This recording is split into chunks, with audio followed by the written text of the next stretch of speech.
Hi guys, my name is Nosokafo and I'll be teaching you 5 investigations today under the nervous system. We have other investigation, but I choose to talk about these 5 because they are the common investigation under the nervous system.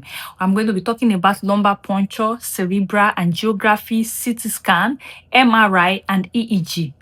Now let's start with lumbar puncture. You know the cerebrospinal fluid, right? How do you tap it? We tap it through lumbar puncture. CSF fluid, it's supposed to be clear, it's supposed to be odorless, it can contain a bit of protein, it's not supposed to have red blood cells in it. So if one of the constituents, if it's abnormal, like now, you can imagine having a cloudy CSF fluid, you should know what? That there's an infection. So most of the time when you have like cloudy CSF, the patient might be having what? Meningitis. So for us to be able to analyze the CSF fluid, we need to do a lumbar puncture in order for us to be able to obtain the CSF from the patient, and the CSF will be sent to the laboratory for analysis. Now, how do you do that? You have to put the patient in the left recumbent position. This is my what? This is my patient today. So the patient's going to be lying down, and we're going to help them to what? They should be able to flex. If it's a child, we can what? We can assist the child by what? Putting them in a position, flexing them. So what we are trying to do, why you are flexing is that you want access, you want to create a space, like let there be a space between those what interfaces. So now we are going to be the physician. It's not the nurses that does this procedure. The physician does the procedure. But you as a nurse, you are going to be there to be assisting, because this procedure is basically done by the bedside of the patient. It's done in the patient room. It's done at the bedside. Now, the patient is flexed. Where do they put the needle? Between the L3 and the L4 interface. That is where the needle is placed. Then they bring out the CSF fluid. So the CSF fluid is taken to the lab, and it is what? It is analyzed by the what? Med lab scientist. Now, let's talk. Will you seek consent? Yes, you have to seek consent in this kind of what? In this kind of procedure. But you know that as a nurse, your responsibility is not you seeking the consent. Your own is to come and witness the consent. Because the seeking consent means that, the doctor or the surgeon, whoever is performing the procedure, I'm talking about a general procedure now. If you are going for surgery or want to be performing any medical procedure, the personnel, the HCP, that's the most responsible, the MRP, most responsible person is going to be there to explain this procedure to you. Now, when they've explained the procedure, they tell you what should be expected, the downside, the complication, and all. So after they've explained to you, you are going to sign the paper. So what is the nurse witnessing? I am witnessing you signing the signature. I'm witnessing Mr. Jones signing the signature.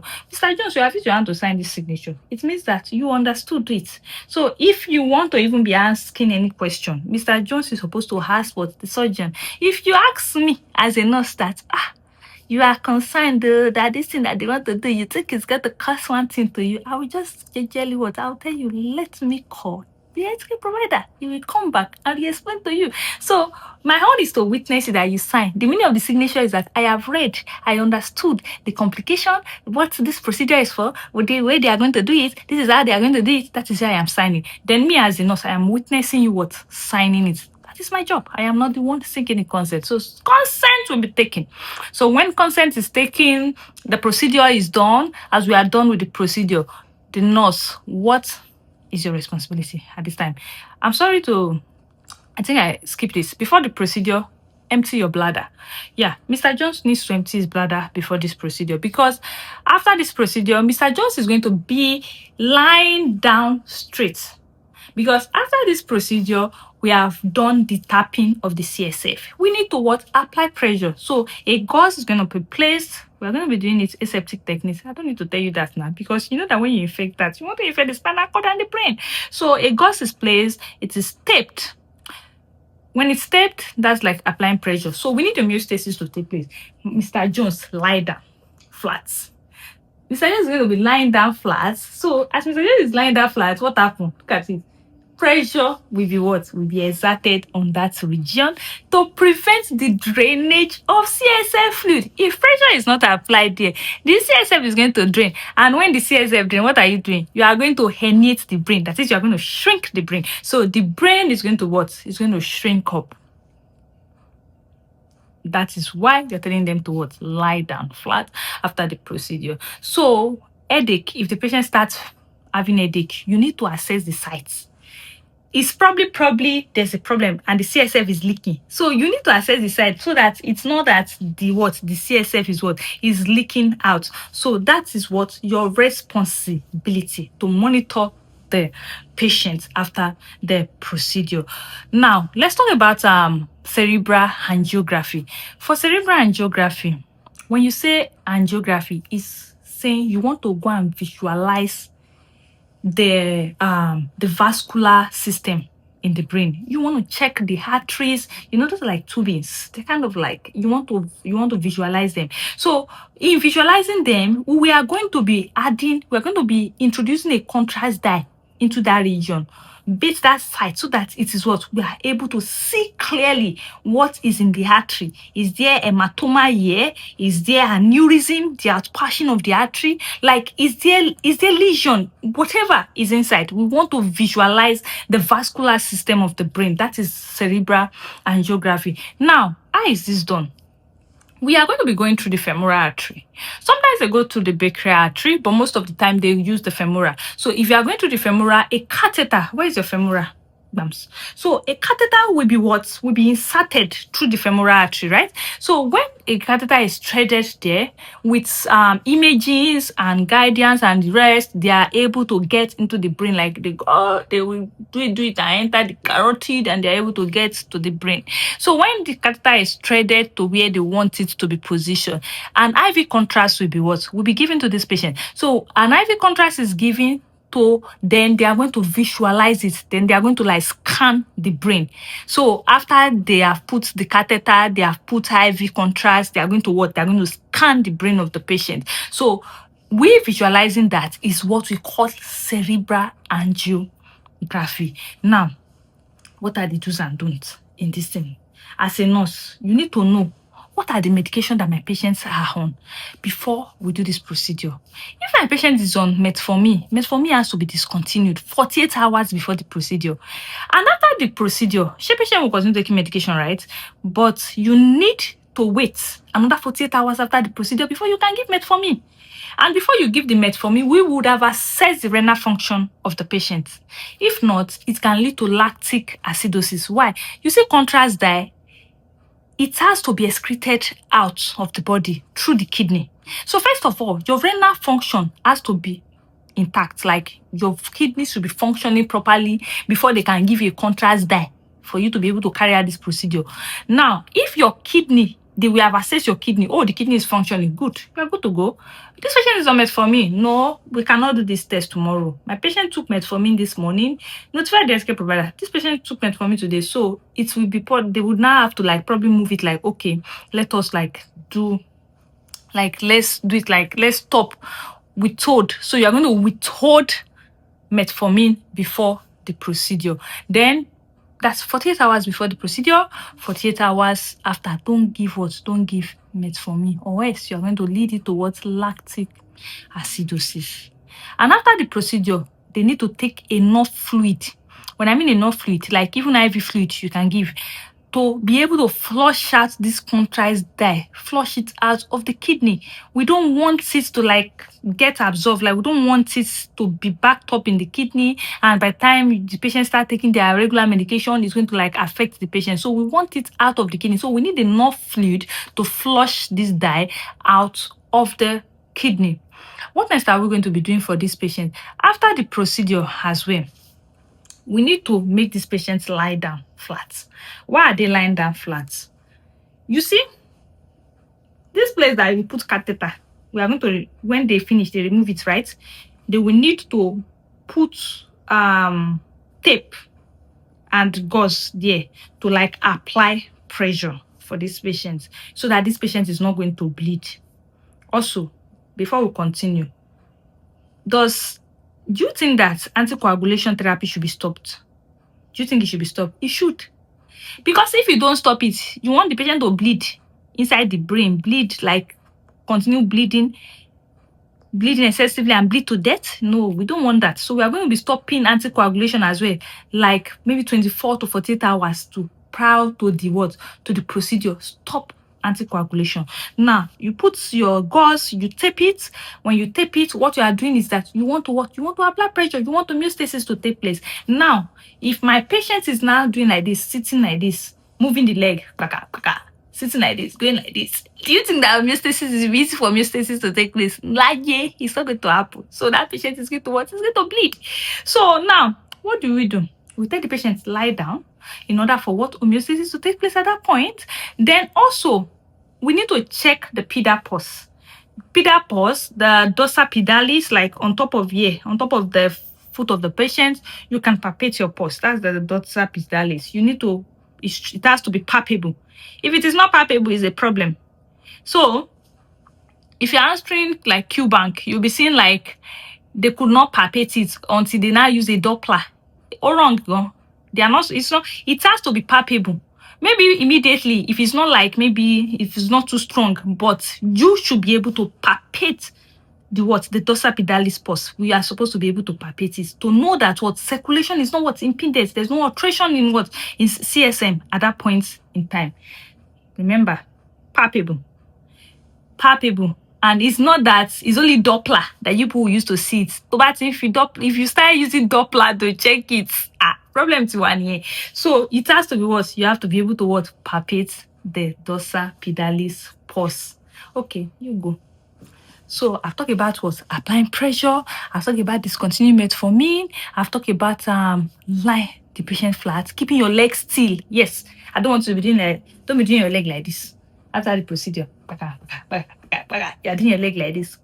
You want to bleed new, so don't do your leg like that. Let the patient not do their leg like that. So they have to lie down flat and lie down what? Still, and make sure their leg is straightened in one position. So that is for that. I've told you, you want enough fluid, right? You want enough fluid to flush out every other thing. You want them to rest properly. You can also place ice on that part. Like you can also place ice on that part as well. These are just like to stop bleeding. So one of your primary responsibility before the procedure, stop metformin, assess the renal function of the patient. You after the procedure, bleeding is one of the number one. Bleeding, you don't want the patient to bleed. You want to put pressure, you want to apply high spark. What is again? Renal function needs to be assessed before the commencement of metformin, which should be like what? 48 hours later. So that is it. So when they're doing the renal function test, they'll be checking the creatinine, the BUN, they'll be checking everything like that for the patient. Now, the next one we are going to be talking about is CT scan. When we say CT scan makes use of ionizing radiation. Should be X-ray make use of ionizing radiation, but you see X-ray is like smally. Then CT scan in the ionizing radiation, like they use like much more bigger one, like times. I think I saw somewhere like about 200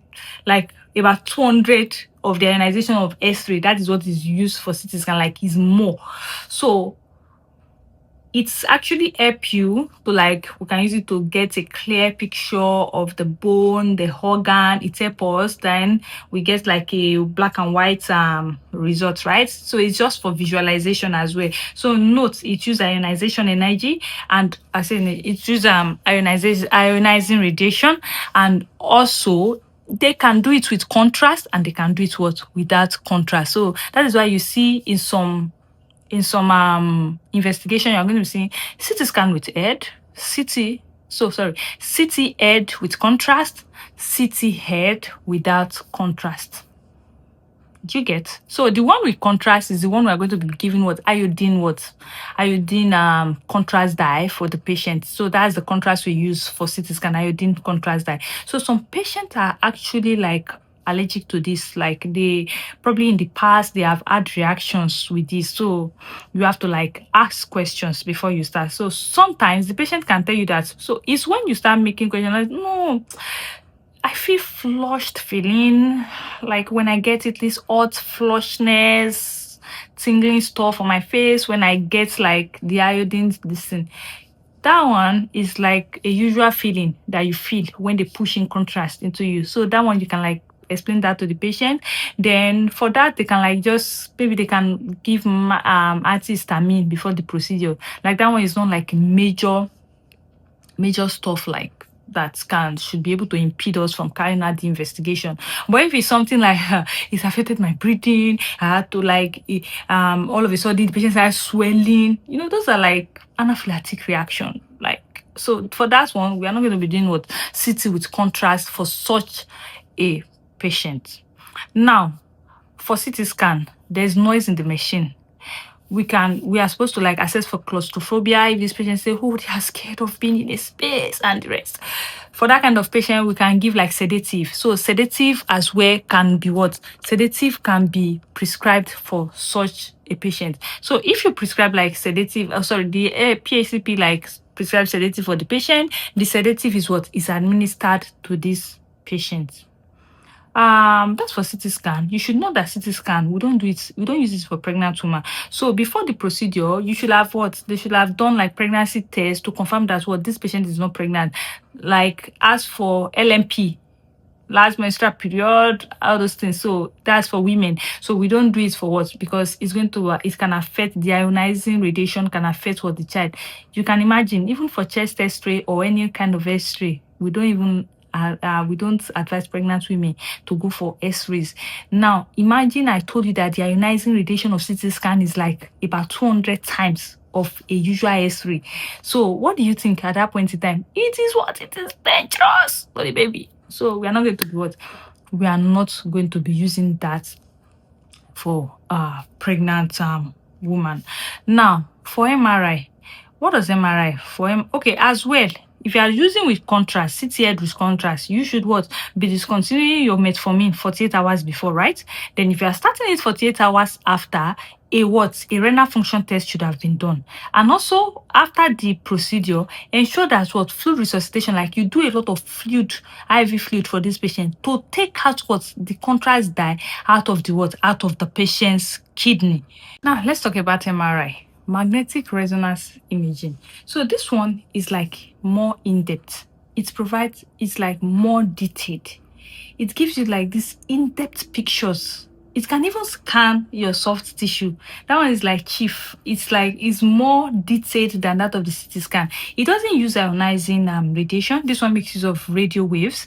Just that MRI takes time. Maybe that's why most of the time in case of like emergency, they will just like, oh, CT. So because CT scan is kind of like faster. It's faster than the time you use like to carry out the MRI. But the MRI is the one that is more detailed. It can scan like your soft tissues. It can scan. It gives you more detailed information. So for MRI, we don't use ionizing wave, which makes it safe in pregnancy because we don't use ionizing radiation, we use radio waves in MRI. But MRI as well you can use contrast with MRI. So when you are not saying that it's safe in pregnancy, that means you are not going to be using contrast with that pregnant woman. You're not going to be using contrast there.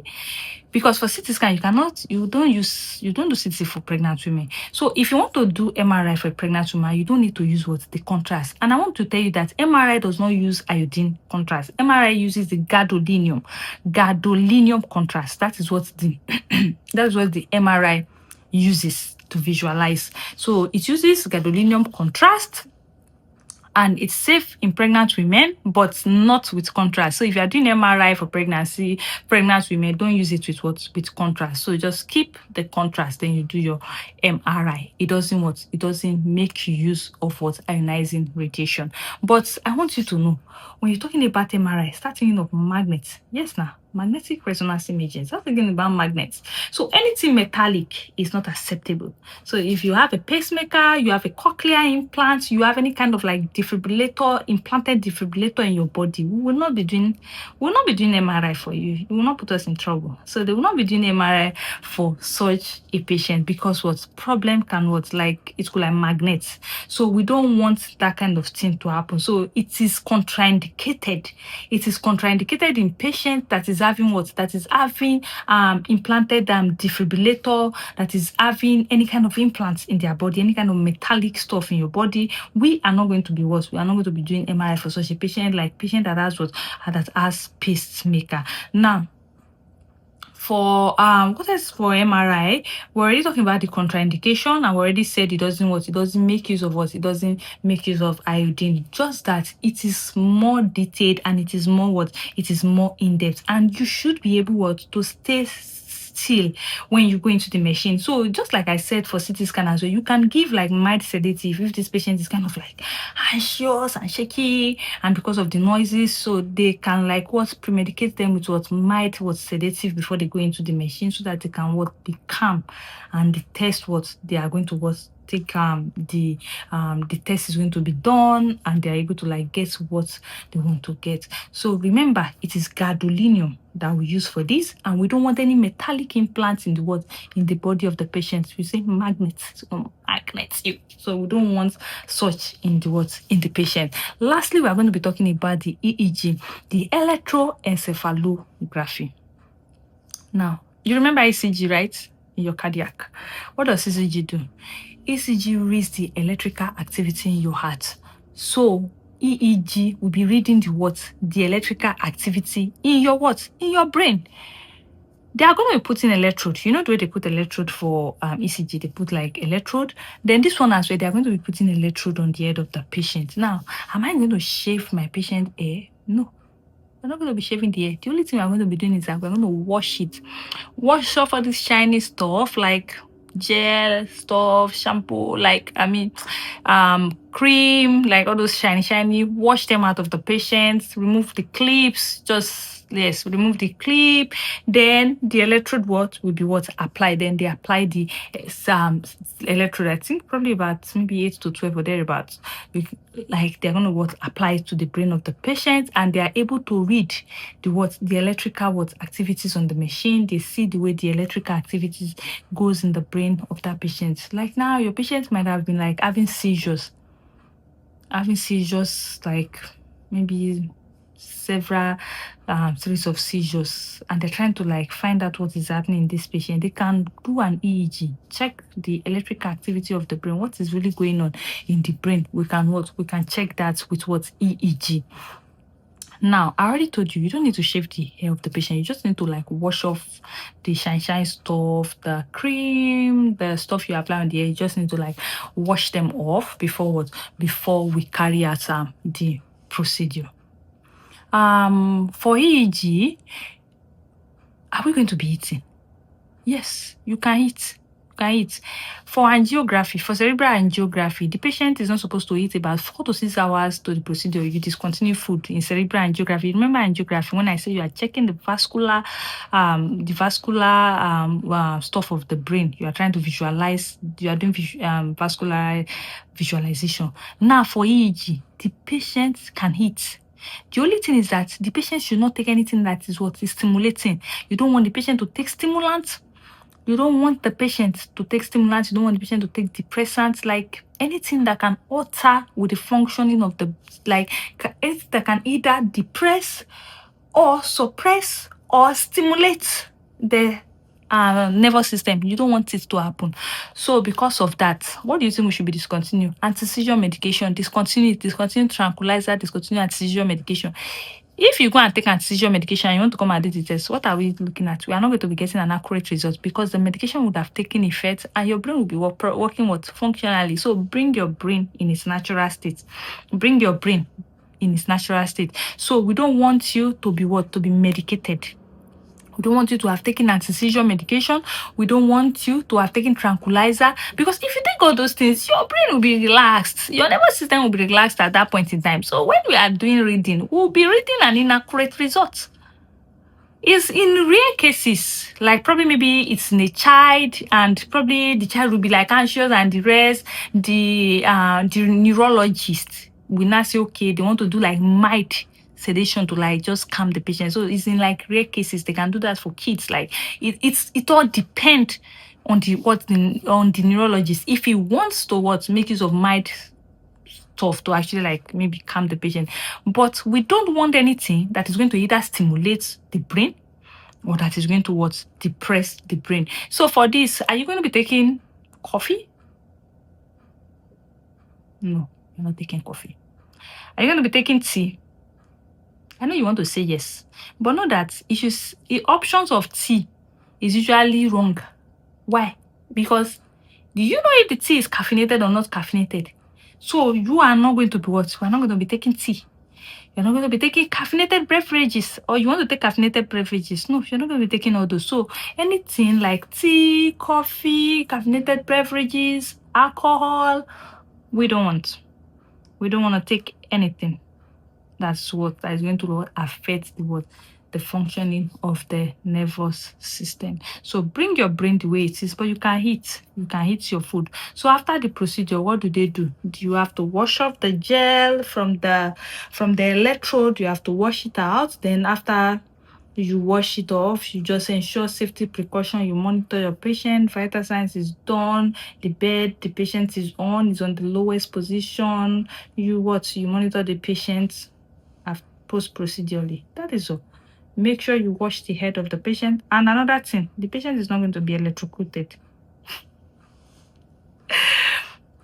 Because electrode are on the head of the patient is not going to electrocute. So don't think it's when you're trying to apply shock. Shock, clear. No, it's not that one.